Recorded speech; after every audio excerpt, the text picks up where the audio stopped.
Hello, my name is Eddie Tofpik. I'm Head of Technical Analysis and Senior Markets Analyst at ADM Investor Services International Limited. And here is your weekly technical analysis of LME 3-month nickel, zinc and tin. LME 3-month nickel.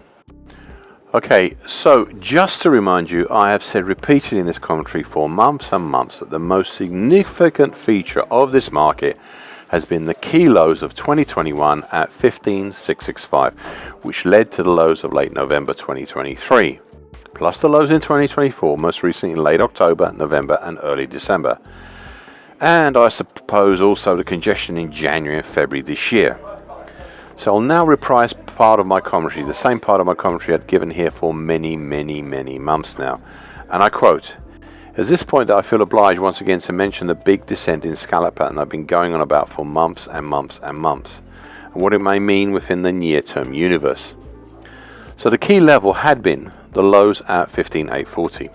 A significant move below this, and by that I mean you would know it when you see it, a significant pattern down to the 13,830 zone. With a significant break below this could give a downside potential for the descending scallop pattern down to the 13,830 zone. End of quote. 4 weeks ago I added, and I quote, "For a while I even started thinking that this pattern's time had come and gone and maybe I should retire it completely, but I didn't."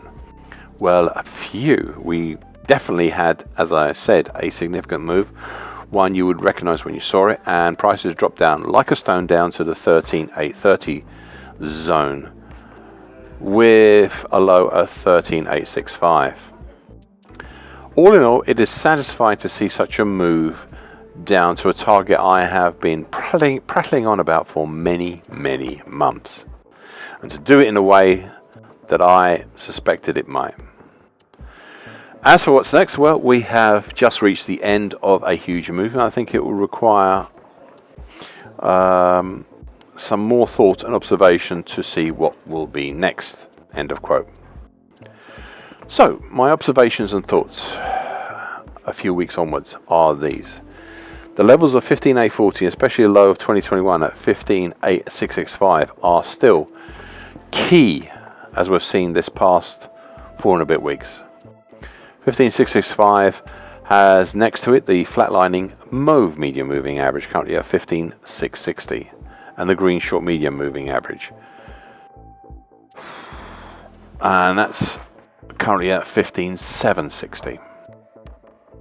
Above these we have the dark blue July 24 to November 25 head and shoulders top neckline, currently at 15,990, and the gold long moving average, currently 16,040. Meanwhile, below the market we have the 50% Fibonacci line for 2025 at 15,325, which which acted as a base of action as recently as 2 weeks ago, along with the bright red middle time, currently at 14,990, of the early October 24 to mid-March 25 bearish shift pitchfork. This middle time, even now, is still not validated, but the lower time, currently at 13,710, helped halt the fall 4 weeks ago, on a closing basis, and arguably also partially on the low market basis, along with the October 2020 low at 14,040. So I'll take the pitchfork pattern overall as having some integrity. This led me to contemplating whether the action since at least March to date, and possibly as far back as November 2024 today, is a diving board pattern, a pattern that has a bullish recovery and reversal back upwards after a sharp drop. Now, 3 weeks ago this looked like a good idea, but not so these past 2 weeks, until possibly today. In this action, a move until the end of March could be seen as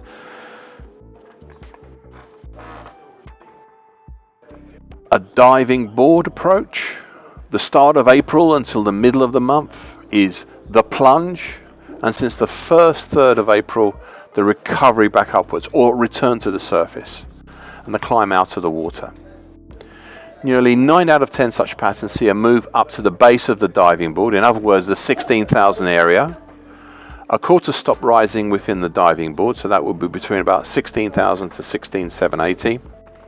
And about 2/3 of such patterns see a move higher than the initial approach onto the diving board. That is, over the March high at 16,780. So we have seen hesitation ahead of the 16,000 to 16,780 area, which raises a question mark about this pattern. A quite interesting question as to whether it should be there and work or not. Continues to be interesting to see how this pattern develops, but time is running out if we are to develop the final phase or phases of this pattern. LME 3-month zinc. Much like LME aluminium, there had been here a number of patterns that have affected this market in recent times, all happening all at the same time. The first is the thoroughly broken, but even now still refusing to die, old dark blue May to August 23 bullish shift pitchfork that subsequently acted as an August 23 to April 24 bull channel, especially the upper and middle tines. This one still will not die. Even when I thought 5 weeks ago that it had finally expired, it is still influencing the market, especially the dark blue lower tine, currently at 26.37, along with the March 21 low at 26.27. I also continue to look with great interest at the recently drawn bright green mid-December 24 to mid-March this year bearish Andrews pitchfork. The market is currently in between the lower tine below, currently at 25.10, and the upper tine above, currently at 27.48. With prices today moving closer to the overhead upper tine, bright green upper tine. So what else have we to look out for? Well, further down we have the lows in early August last year at 25.49 and 25.59 and 25.63. As well as the important 2021 low at 25.47 that prompted those lows in August in the first place. So far, they have been a base for this market and its recent attempts higher. To this end, I will also draw your attention to another feature, one I highlighted 4 weeks ago, and I quote, the March 2020 to date uptrend below, currently at 24.94, highlighted in purple on my daily chart. I'm not sure how good this would be, as it has been finessed a number of times before, but it is still nevertheless there and ought not to be ignored. End of quote. I suspect that the proximity of this uptrend also influenced the market's somewhat sideways action seen in recent weeks. Meanwhile, topside, just above the bright green upper tine, I'd keep an eye on the 50% Fibonacci line for the whole of 2020. 2025 action, the whole of the March to April move at 27.55. Now this is not the whole of the 2025 action, just a major move in the last few weeks, as well as just above and coming down to reinforce that is the 50% Fibonacci line is a declining green short medium moving average, currently at 27.70. And above this, the medium moving average, currently at 28.22.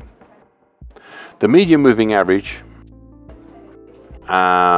formed 5 weeks ago a dead cross with the long moving average, currently at 28.90. Now I know this is a lagging indicator, but it's still an indicator. So I'm left with a choice on the interpretation of what the whole late March to date drop and hesitation might be. So, is it a basing action for a possible future attempt higher, back up to the broken dark blue upper tine, currently at 29.67, or is it a hesitation, a somewhat large hesitation, with potential down to the 23.10 zone? Right now, it is not easy to say which, but I would keep an eye on the bright green bearish shift pitchfork to possibly give a clue to the future, even if I have to finesse it into a shallower bearish shift pitchfork. LME 3-month tin.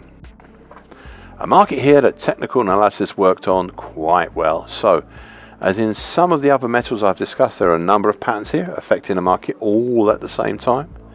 Here, Monday, 5 weeks ago, the market halted right on what is now the broken dark blue lower tine, currently at 32.690, of the November 23 to November 24 bullish shift pitchfork. bouncing back up for a day, but then 5 Wednesdays ago plummeting down all the way to just below the July 2011 high at 29,005.